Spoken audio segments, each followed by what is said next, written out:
let's say, things.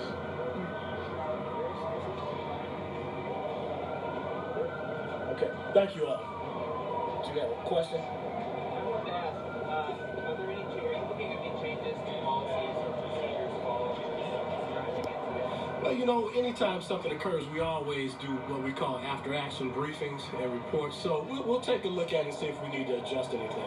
Okay? Thank you all. A real testament there. Police officers in general don't really like to get in front of cameras. Right. But you had officer after officer after officer stepping up to that microphone wanting to say something positive, Sure. something good about Commander Bauer. That speaks to him. As he said, respect is not given, it's earned. Absolutely. I think that, and you know, that actually helps with the healing process. I think that those officers selected their standing with Superintendent Johnson, you know, knew him both professionally and personally. That was pretty evident, and I think that was really helpful to hear. That, you know, when you have a professional like law enforcement officer, you're known as that throughout your life. You kind of lose your personal identity. So it's good to hear that kind of pulled back and talk about him as just a person as well. What's amazing to me is the number of people that had even a passing relationship with the commander, and they all thought of him as a friend based on even a couple of minutes conversation with him. That shows a lot about the person's character, no matter who you are. But in this case, when you're the commander of an entire district, you have a lot of people wanting a piece of your ear. And Commander Bauer, from what I've heard from even those who lived in his district, he freely offered that ear to them, no matter what, to hear what their concerns might be. Absolutely. You heard a couple of the officers refer to him as boss, and that's a term of endearment, especially in the Chicago Police Department. It's a sign of respect. And when you call a person who's supervising you from sergeant on up, when you refer to them as boss, it's a inside known measure of respect. Yeah. Interesting. And also, Police Superintendent Eddie Johnson, during his remarks during the service, he made a point of saying you knew that the commander was doing a good job when he didn't get any calls from the aldermen. Absolutely. Right. So that means that and it's amazing that he found time to do all of that. He was everything he needed to be in the district, but even more at home. Yeah. Because everyone spoke about how he was with his wife Erin and his daughter Grace. Also read stories along the way about how he organized the father-daughter dance, how he was involved in the police memorials, and he just seemed to have time to do everything for everyone. Almost too good to be true in a sense, correct? Almost. And the fact that he looked like Mr. Big. Yeah, good-looking guy, right? And what's one of the things that John Escalante said, a childhood friend of Paul Bauer, they've known each other since childhood, rose in the ranks together through the Chicago Police Department, and he said, of the department, there will always be a Chicago Police Department that was partially shaped by Paul Bauer. Yeah, I thought that was really a great thing to say, that going forward. And, you know, Superintendent Johnson said that, and the way to honor a person like Commander Paul Bauer is to get back on the job and make this city a better place. I mean, you know, it's a real struggle, and the police department plays a huge role in making the city safe and having pride in the city of Chicago. And this right here, this area, 400 other law enforcement agencies I heard Superintendent Johnson mention.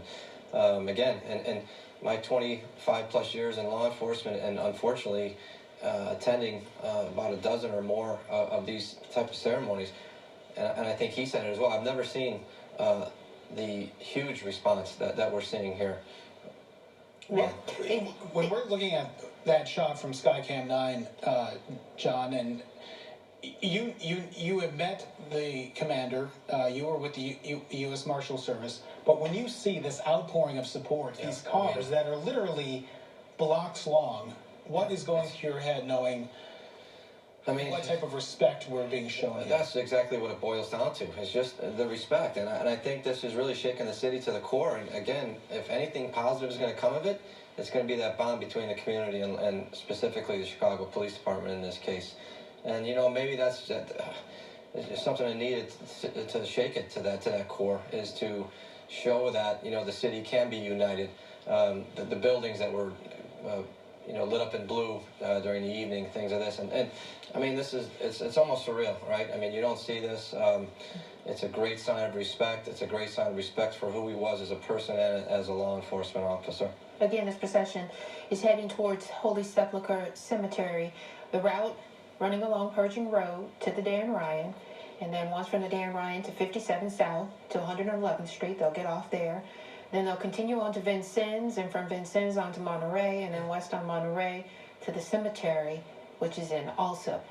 Again, something else that we wanted to point out, and we heard this a couple of times today. We heard it from Father Dan Brandt during the service, and then we heard it from former police superintendent Phil Klein when he was on our news earlier. You have to remember Commander Bauer, not how he died, but how he lived. Right. And that's also memorialized at the Gold Star Memorial over by Soldier Field over on the lakefront. That is actually ingrained in one of the stones, and that's what it says for all the Gold Star families. And I think Father Brandt pointed out there are now 581 officers now with Commander Bauer that have Been now killed on the line. died in the line of duty here. Just an amazing service. No one expecting it to go this long, actually. Yeah, it's absolutely amazing, and his legacy will carry on. As I think we were talking about earlier, you know, they name some of the horses in Mounted Patrol after officers who were killed in line of duty. His Chicago Police Star will be placed at the Chicago Police Headquarters. There'll be a ceremony, I imagine, in a couple of months to put his star in that casing for him to always be remembered there. One of the officers from District 18 who just spoke at the podium there after the service said that he led by example right up until the very end. And that is true. He was not on the operation to capture this man with a gun downtown, but he heard the call and he was in the area and he ran towards it. Yeah, well, just the fact that he was monitoring the zone is, you know, he's attending training earlier, and then he had meetings with some aldermen, I believe, later in the day. I mean, you know, he's not necessarily, forced to listen to the zone radio all that time. He's got a very well-respected district that can handle that, and bordering the first district. But then again, he was a police officer, so he made it a point, obviously, to monitor that zone, even though he wasn't necessarily working, not even in his own district. And heard the call for assistance, and he responded.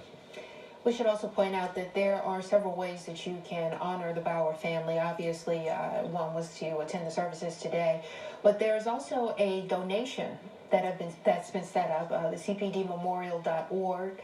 You can help the family there. There's also a fund set up at the Chicago Patrolmen's Federal Credit Union. And then Patrick Elwood mentioned that there is also a fundraiser tonight at St. Ignatius for the Bauer family. Something else also that I want to point out is a lot of people have mentioned the strength of his wife Erin and his daughter Grace and how they have handled such tough news. The other thing to point out is Patrick, in his earlier reporting earlier in the week, pointed out that his wife Grace works right downtown in City Hall. Yeah, she was right there. Yeah. As all of this was unfolding, because the Thompson Center, obviously, right across the street from City Hall, and this is where the shooting took place. I mean, amazing strength to have to go through this and go through it so publicly. Yeah, I was actually talking to my wife about that the other day. Just imagine working at City Hall, and obviously everyone in that area started to learn of some type of action out on the plaza of the State of Illinois building and right across the street, and then learning, sounds like a police officer was shot. Just, I can't imagine that news filtering into City Hall, filtering to her specifically, then once they realized who it was. It had to be just totally surreal for her to understand, one, a police officer was shot, no, he was probably downtown in the area. I'm sure she tried reaching out to him, and learning that news must have been just totally tragic. Something else that was also interesting, and it came from his XO, Captain Roman. He mentioned that Commander Bauer has never been alone since this incident happened. He said he was by his side at the hospital, and someone has been with him, and he assured his wife, Erin, someone has been with him since that incident. He has never been alone. Yeah, so every law enforcement agency will have certain teams that volunteer, receive training on how to deal with critical incidents. And so they're assigned to just be one with the family and to be with him the whole time until until probably today was the first time, as I think the captain mentioned, sitting in the church, that no one was actually by his side. So that's a volunteer assignment that people take on and receive, like I said, just specific critical response training and how to deal with family members and other officers, quite frankly, who just are having a hard time dealing with this. And I like what the superintendent said, that those resources will remain until such time that they're no longer needed. There were many resources opened up to families of fallen officers. The 100 Club making donations, obviously, the Chicago Police Memorial Foundation. What does that mean for officers as the years go on? Because right now there's a lot of support. There's a lot of people there for the Bauer family. But as the years go on, that's when you actually need all of that help to actually come into place. Yeah, that's correct, and they'll be there. They will be there. You know, my former agency, the United States Marshal Service, started the United States Marshal Survivor Fund, and you know, a lot of it was mirrored. One of the guys that started is from Chicago, and we really looked at Chicago Police Memorial Foundation that Phil Klein runs to get some ideas on how to really put this together. And it's new. But you know, even since I retired, there's been 3 Deputy U.S. Marshals killed, so average of 1 per year. In 2011, we had many Deputy Marshals and Task Force officers killed. If my memory serves, over 10. And that fund is specifically there just to help carry not only financially to the families, but emotionally. And it's very important, because as the police chaplain so eloquently said, he didn't give his life. His life was stolen. His life was taken on the other day, you know. One thing that you're going to notice, if we take that shot from above from Skycam 9, you see a lot of patrol cars in this procession. And not one of them is a Chicago car, at least not right here. Correct. You see hundreds of All other different agencies from around the Chicago area and from around the country. They've all come here to honor Captain Bauer. Absolutely. And again, it's just people a lot of times volunteer. I heard, met some officers from Wilmington, Delaware, that they drove overnight. You know, this isn't something that the city that pays for. Normally these officers volunteer. In many instances, maybe the use of a squad car, but you know, no one's paying their hotel, no one's paying their airfare if they flew here. They're doing that on their own. Also made mention, I want to go back to Commander Bauer's family, also made mention that he would have celebrated his 16th wedding anniversary yesterday. So instead of celebrating, his wife was attending his wake. It's interesting to note that they actually met at a fundraiser for another police officer who died in the line of duty. That was back in 1999. It seems like it keeps coming full circle for Commander Bauer. He came from a police family. He's again very much involved in the police department, very much involved with lost fallen officers, and then now he himself has become a fallen officer. Yeah, it's. I'm sure, you know what, I'm sure looking down on this, he probably couldn't believe that this is all in his honor, but sounding from what we know of him as a man and a police officer, I think he'd be, you know, probably taken aback by this large response. For as humble of a guy as we're being told that he was by those who knew him best, this would absolutely take his breath away. And you know, I really have to commend you guys in WGN for carrying this live. It's something you didn't need to do. But I think it's really important. It shows these officers that, you know, oftentimes there's some rub between the media and law enforcement. And, you know, today you certainly came together and showed your support. So on behalf of, you know, law enforcement community, I think you guys should be commended for doing this. Well, it's also a public service, too, because there's so many people out there who probably wanted to go to the service. As we pointed out, this is a very small church. And then, of course, being outside is a little difficult. So we also wanted to offer the public service to people at home so that they could also participate in the service, because the attention that this his death has garnered is amazing. They've set up remembrance books. in City Hall and Right. in different So- places, and you hear people talking about there's always a line. There was always someone waiting in line to sign the book, and then you hear the different stories of the various people who came out to sign the book. I came from this part of town. I came all the way from here. I just had to come. I never met him. I heard about him. I wanted his family to know that we appreciate his service. It just seems to be that you know, Commander Bauer just had this magnetism in a way to just bring people together. Sure does. 581 officers of the Chicago Police Department dying in the line of duty since the department was first organized.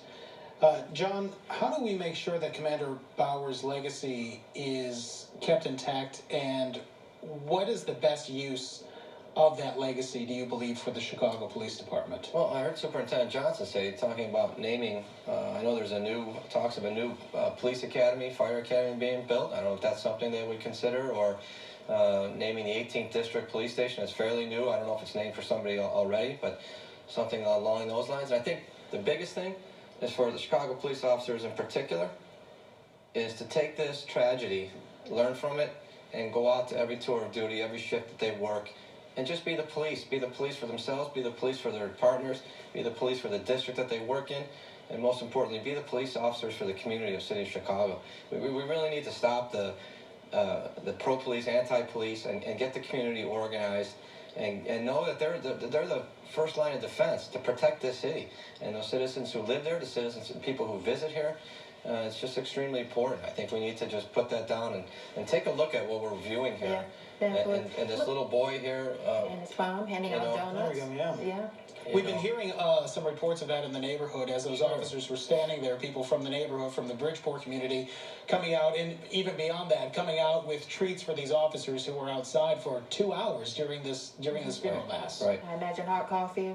Yeah, and you'll see people lined up on 111th Street, I imagine, going through the neighborhood on the way to the cemetery, just out there showing support. I hope that's the case, and rightfully so, it should be. Yeah. We also see people lining the route with American flags as well. Right. Waving the American flags. Now, we were talking as the ceremony moved outside, from inside the church to outside, the ceremony, the folding of the flag, the 21-gun salute.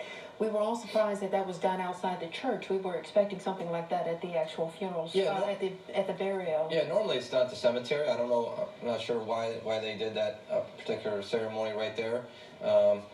But either way, it was done, and normally it's an American flag. I saw that was the City of Chicago flag, so maybe there would be another ceremony at the cemetery as well.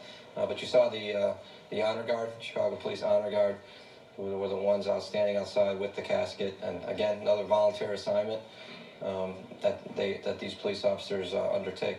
Now, this is just an indication of how long this procession is. The actual hearse itself that's carrying Commander Bauer's body has not even begun moving yet.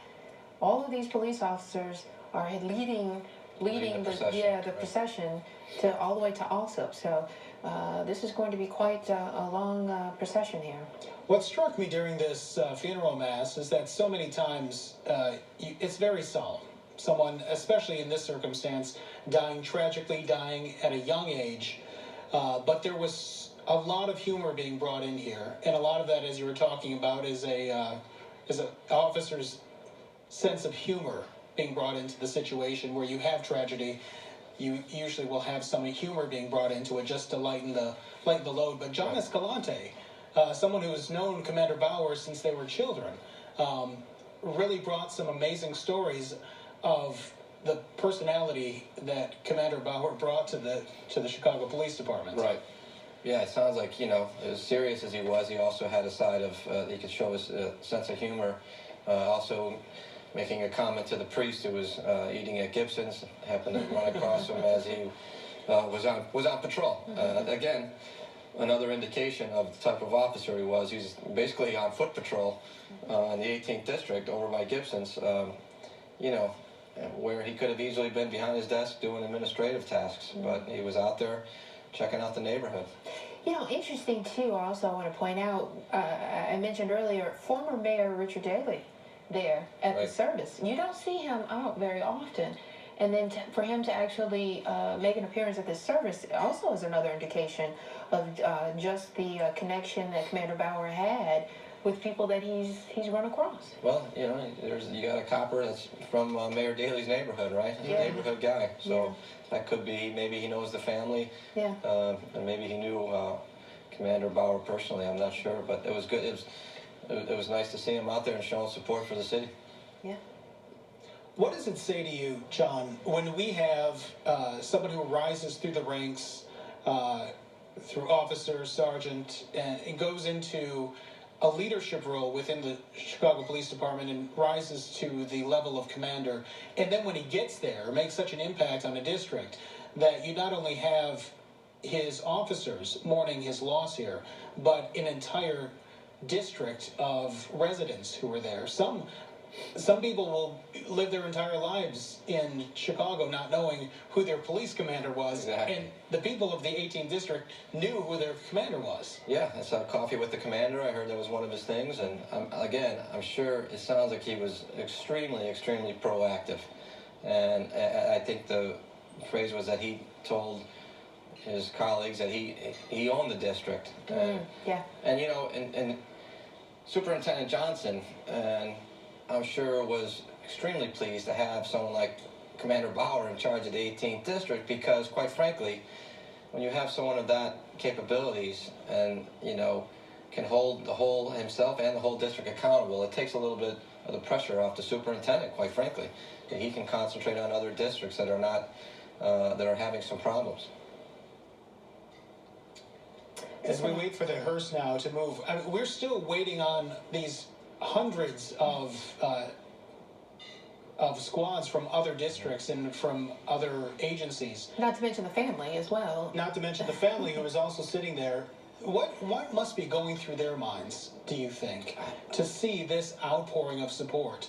We see support whenever an officer is killed in the line, but we have hundreds of agencies coming to show support in a way that I have never seen in 20 years of reporting, especially in a situation like this. Yeah, well, I'm hoping that it gives them some sense of comfort. I'm sure they're actually probably still somewhat in shock from the fact of what happened the other day. And just seeing this, I mean, obviously, Grace is 13 years old. She's going to remember this for the rest of her life. She's old enough for most of this to sink in. And it's just something that she'll never forget, I'm sure. Yeah. It almost has the feel of some type of a state funeral, you know, for a mayor or a governor or, you know, some head of state or of something.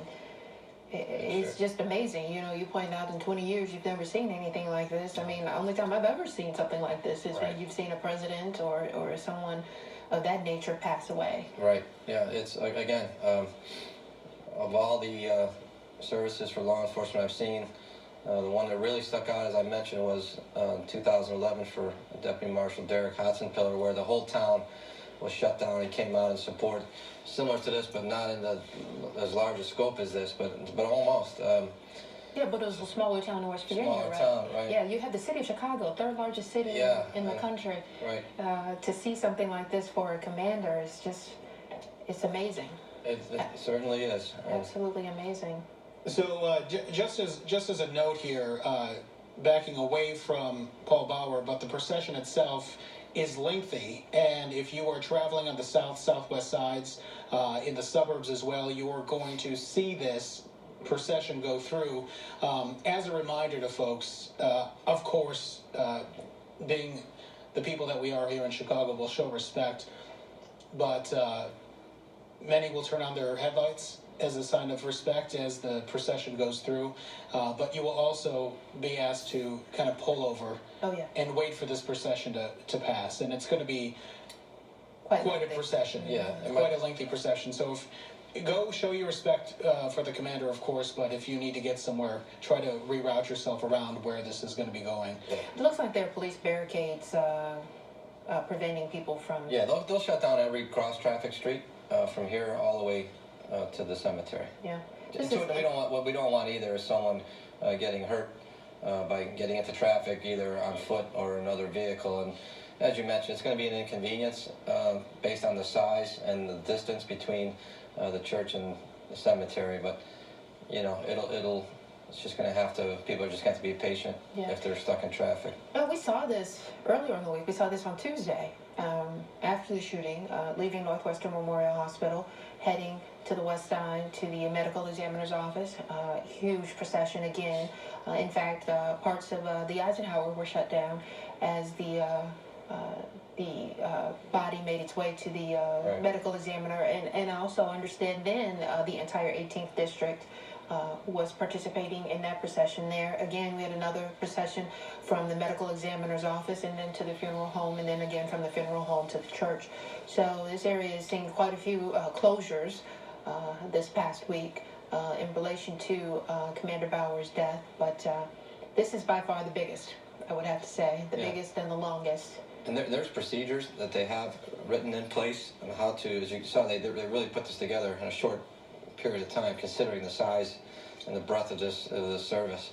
And when an officer is killed in the line of duty, from if it's a hospital they're taken to go to the morgue, there are procedures. A lot of the other city agencies also will participate. If they need streets and sanitation, or whoever else it is, Illinois State Police, to block off roads, they will do so. It's all part of a procedure that's already written and in place. Now, for our viewers at home, we want you to know that we will not follow this entire procession to the church. To the cemetery at Holy Sepulchre. We are that's part of the service is private, and we will be respecting the family's privacy in that respect. But we are just trying to give you just an idea of how large and how big of a procession and just the whole undertaking this is this morning in order to get just to the cemetery. The sheer scope of the outpouring of support here is amazing. Amazing. One thing that we did hear from the Commander's XO, Captain Mel Roman, today was 4 days ago we stumbled as a department, but we did not break. And that is likely something that you would have heard from Commander Bauer if he was put into the position of having to eulogize one of his fallen officers. That's absolutely, and this isn't a business. This isn't a business that you can close up for 72 hours or a week until everyone feels better and let's reopen the store. This is a 24/7 operation, and I think it was great that they brought pretty much the entire 18th district, if not everybody was assigned to the 18th district. And then obviously that means other officers are either working their regular days off to come in and, you know, strap on their uniform and patrol a district that they may not be familiar with, or bringing in extra patrol from the first district or wherever they got that manpower. And you can see the expressway now. Oh, yeah. But this is the entire south side of the Dan Ryan Expressway that's been shut down. Not just the local lanes, but the express lanes as well. And we see the lights as it heads on out. It looks like there's people on the bridges, if I'm not mistaken, unless I'm looking at that. No, there are. There are people all along the route. Yeah. And I'm trying to see exactly where are we here. Is this the 79th Street? Okay, so this is a little further south. And there you see the fire department. That's also part of the procedure. Part of the honorary is to have fire department ladders with the American flag draping across two ladders, a sign of respect from the firefighters. At this point, we all pointed out, and it's worth mentioning again, it was said during the service that we're all Bauers today.